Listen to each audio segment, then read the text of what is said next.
We just landed on the moon in the Lambo, taking pictures with the zoom and the angle. We'll be coming back to you with the samples. Our predictions coming soon with a halo. We just landed on the moon in the Lambo, taking pictures with the zoom and the angle. Hello, future millionaires. This is Aztec, and this is the CSC. If you don't know who I am, I'm the guy that probably called most of crypto right for the last 4 years. So today, I'm going to dive into some of the things that I've gotten extremely correct and where I've done really well, and why I think you should listen to me for the rest of this video all the way to the end, because I'm also going to share where I think Bitcoin is at today and where it's potentially kind of maybe going to go. And I also want to talk about why I am most bullish on Polygon and projects that are close to Polygon and Ethereum. So if you've been following me for a while, you know that I have kind of delved into many different ecosystems, but I want to tell you where I'm at today. It's been a long time, so let's catch up. Essentially, I posted this tweet back in 2021. I said, I always said Matic top 20 in 2022. I was about 5 months off. So this is actually not the first time I talked about Polygon. As you can see here, I actually made videos about the Matic network over 3 years ago, talking about how Matic network and Ethereum would steal the show in 2020. And before Matic network, I was a huge Cardano fan. As soon as I started reading the initial documentation on Matic network, which rebranded to Polygon, which I actually had a part in, I immediately saw that Ethereum was a way that Polygon was going to scale everything and take us into the future. I've also been on the cutting edge of the metaverse. I was covering the Decentraland and Sandbox, over 3 years ago, called Matic Under 2 Cents. I have this video here, clickbaity title, but I did predict Matic being between $1 and $4 when it was under 2 cents, and this video proves it. And I covered a ton of great projects that were launching on Polygon way back when, like Aave. I was a huge fan right up front before anyone knew who Aave was. So I'm not new to Aave, but I love what they're doing, and I own some Avegachis. Now, where are we at today? I definitely kind of dove into the Cosmos, and that came about because Sandeep actually referred a project to our marketing and incubation firm, and it was a Cosmos project that had to become a subject matter expert, and I did marketing within the Cosmos. Now that led me to the Secret Network. Secret Network is great technology, it's amazing, but I really kind of got frustrated with, after 10 months of doing stuff for free in that ecosystem, never taking a dollar, just butting heads with some of the leadership and realizing, I should really be focusing on people that are going to listen to me. So I have 100% focused on Polygon for the last really, over 7 months again. And I have very little to do with the Cosmos at this point, just because of all of the infighting and drama and, egos that are there. And I want to work with winners. I want to work with adults. And, I've been focusing on Polygon. Now, I know that that's going to potentially trigger people. I don't mean to trigger anyone. I'm still bullish on Cosmos. But the thing is that Polygon has come out with technology that they've been working on in stealth. And in my opinion, it is superior to Cosmos technology. And we'll get into that. But before we jump into that, that's what I've gotten right. That's kind of where I was, kind of delving through the Polygon and Cosmos ecosystems, Secret Network, and many other projects that I was helping to incubate. And now we're here, and I want to talk about Polygon. But before we get there, let's talk about Bitcoin. Now, Bitcoin, guys, let's just keep this simple. There's a lot of noise going on. I was, thinking that we might wick a little bit further down to the 24K area, but we didn't get that because an unexpected piece of news came out, and that was Larry Fink and BlackRock trying to initiate this spot Bitcoin ETF, and that shot the market straight up. But previously, before that, we actually had Gary Gensler attacking, our top sexes in the industry. So Binance, Coinbase, and then a bunch of top cryptos. And with that information, and also kind of just seeing that we were consolidating, I was really expecting us to kind of get closer to the 0.386 of this um, um, move here, and we didn't because some major news came out. Now, if you didn't know, I actually called the very bottom of this bear market, and I have the proof right here. I uploaded it to Santiment. I was one of the only analysts that called the very bottom of the Bitcoin market, and since I made this post, Bitcoin is actually 82% up, and I have my whole thesis and all that here. Additionally, on my Twitter, you saw that I called the altcoin bottom back in June of last year. And we're actually kind of getting close to some of those lows now, again, which is pretty interesting, but that's because Bitcoin dominance has really shifted to the upside. But, where are we at today? There's a bunch of noise. For the most part, I've got, this entire run correct. And I think you have to focus on the price action.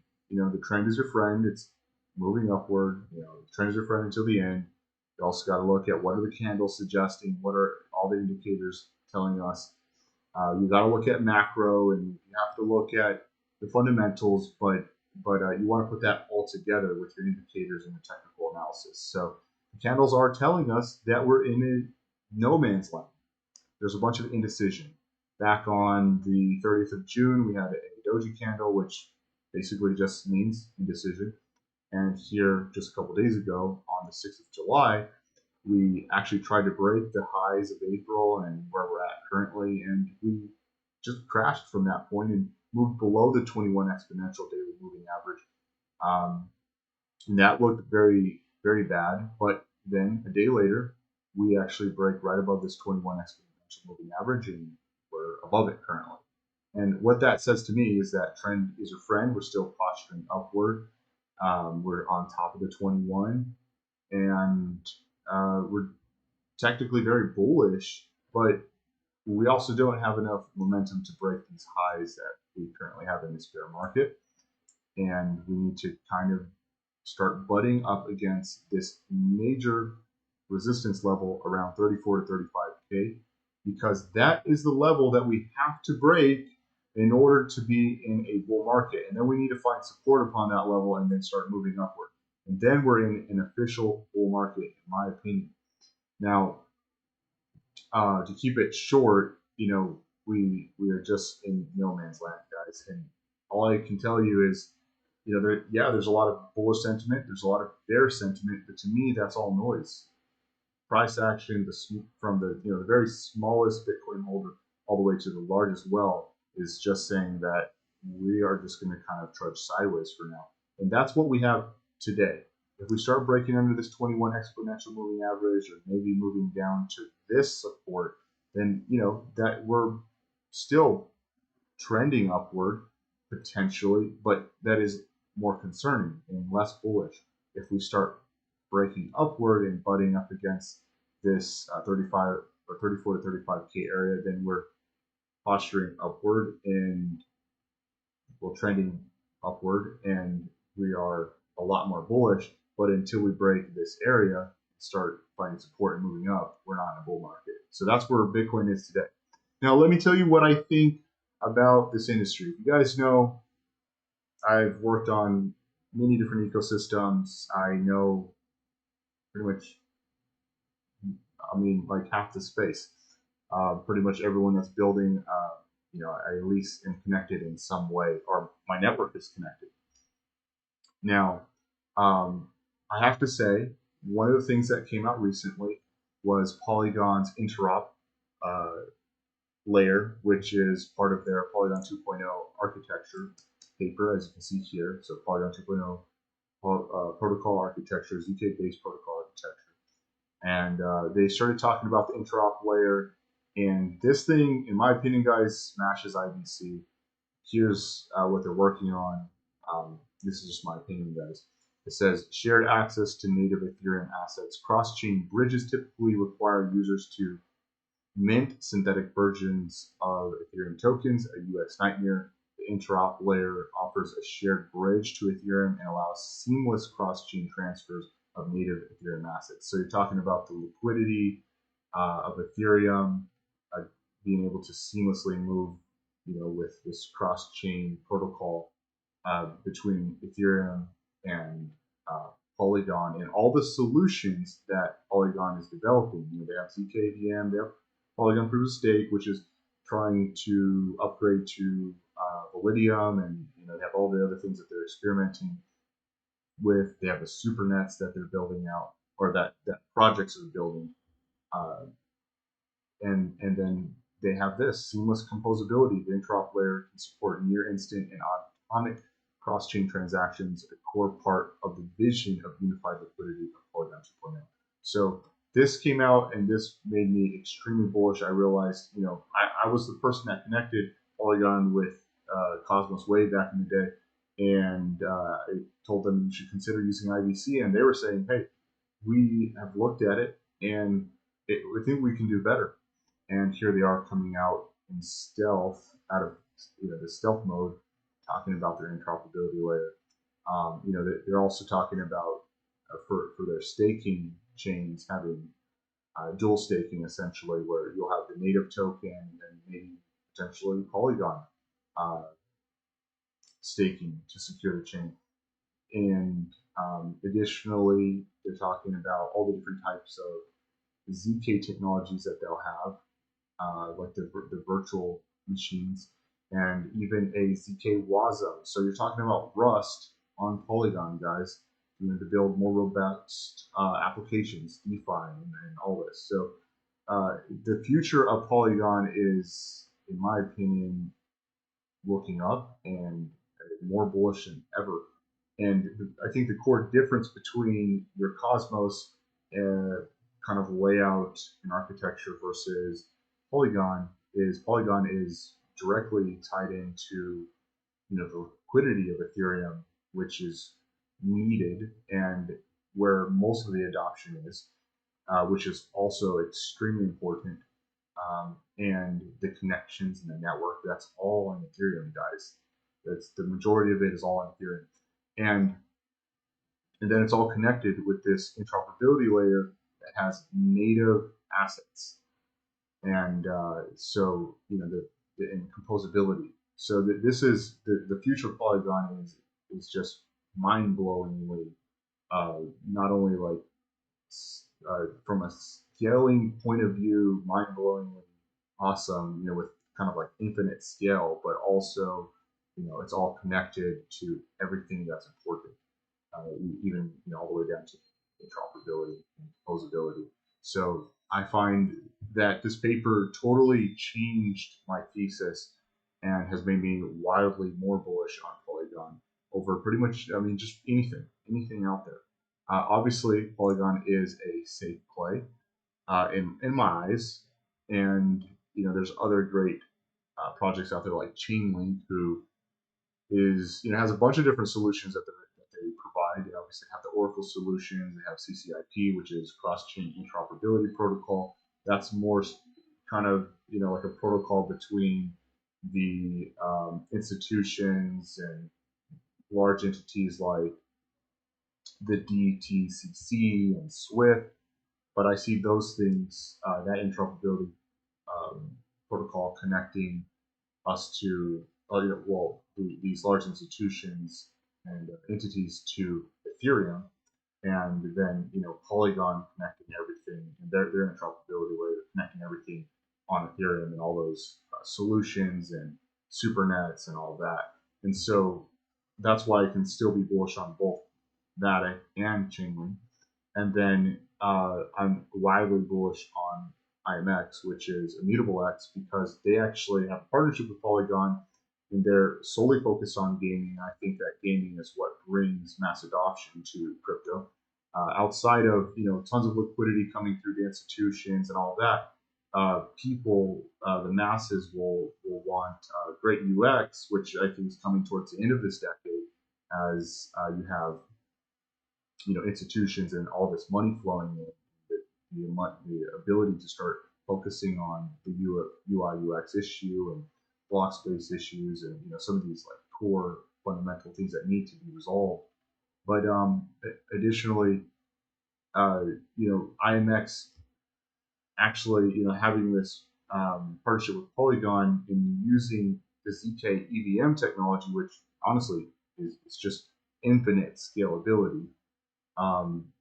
It now has that for gaming, and they're focused on gaming. So IMX is, I think, roughly around 700 to 800 million-dollar market cap. Not the smallest coin out there, but I think that can put up some serious X's just on speculation alone. Just being that they have Polygon technology, they have Immutable Passport, which is like this identity tax, all the amazing AAA type games that are out there, really fun to play games. And then they will have interoperability in the future. If you want to find out more about Immutable, I actually had a space with them. I co-host the All Roads Lead to Polygon Quick Swap space every Friday at 11 a.m. Eastern Standard Time. And we recently had a space with Immutable. You got to check that out. But anyways, these are some of the safe plays I'm looking at. IMX is probably what I think will do some insane X's on the, but also still kind of like a safer play for sure. You're just looking at the team and how professional they are, the technology that they've acquired, the backing, the money that they have, the focus that they have, the drive. I just think that they are a safe play, yet a smaller, maybe middle-ish kind of cap. So I'm definitely aping into IMX at these levels as well. And then there's a bunch of small caps here and some other projects. And you've got Aave, which you can't fade because they're the ones doing a lot of experimentation with the institutions as well. So you're being a lending and borrowing platform, you got to look at them. But if you want to look at some of the projects I'm eyeing on the Cosmos side, here they are here. Pause the video. And let's go ahead and dive into what Jane T said. He actually said IBC is a great piece of cross-chain tech on paper, worse in reality. Now, I'm glad he answered why he thinks this. He says, here are my thoughts from my side. It requires a lot of transactions for transfer, requires block space, not scalable as number of chains grow. Now, one of the core differences between Polygon's architecture and what they're building, because they're scaling horizontally now, and you also have Cosmos who scales horizontally. The difference in my eyes, especially looking at the future, is yes, Polygon's tied to all the things that matter a lot more closely, like liquidity and adoption and all this stuff. But additionally, the core kind of thesis is different, where Cosmos is a bunch of layer ones scaling horizontally, and then Polygon is a bunch of layer twos, so building on top of Ethereum, scaling horizontally. And so that's probably one of the easiest things I can point out that's just vastly different. But in addition, it looks like what Polygon's that they've been working on in stealth. Their interoperability protocol is vastly more superior. So does that mean I'm bearish on Cosmos? No, I still hold Cosmos assets, and I think even Secret Network is promising to me. I love privacy technology, and I'm so happy to see that even though I ran into a lot of issues with leadership, kind of butted heads, and there wasn't a whole lot of listening from leadership, so I just kind of got tired of it. But I am happy to see that they brought in a new executive director, and this is promising for them. And then also, I gotta say, you have to look at Kava because they recently just launched Tether. This is, Tether is the largest stablecoin. It's actually native assets on Kava. And I can't tell you everything that I know here, but I am going to be behind something that's happening on Kava. And I think that it's just something to look forward to. I'm not saying that you jump into Kava or something like that, but knowing the people that are going to be backing Kava at this point, I know that you can't count them out. And they also have close to the money printer now, with being the only Cosmos chain that has native stable coins from a top tier, top market cap stable coin out there. I love what Shade Protocol is doing with Silk, but that's a over collateralized kind of like DeFi privacy stable coin. Um, Tether is a whole other thing, with tied to a whole lot of other things that I can't even talk about. But I think now Kava has that power, and you have to look at them. In addition, they have a lot of really great projects that are coming to them. So you have to look at them. I'm not saying buy Kava. I'm just saying look out for what they're doing, and I think that they do some special stuff. Overall, that's where I am with Cosmos, Polygon, Bitcoin, and what I've called right. And I hope you enjoyed this conversation. Never give up on the future of money. Take it easy.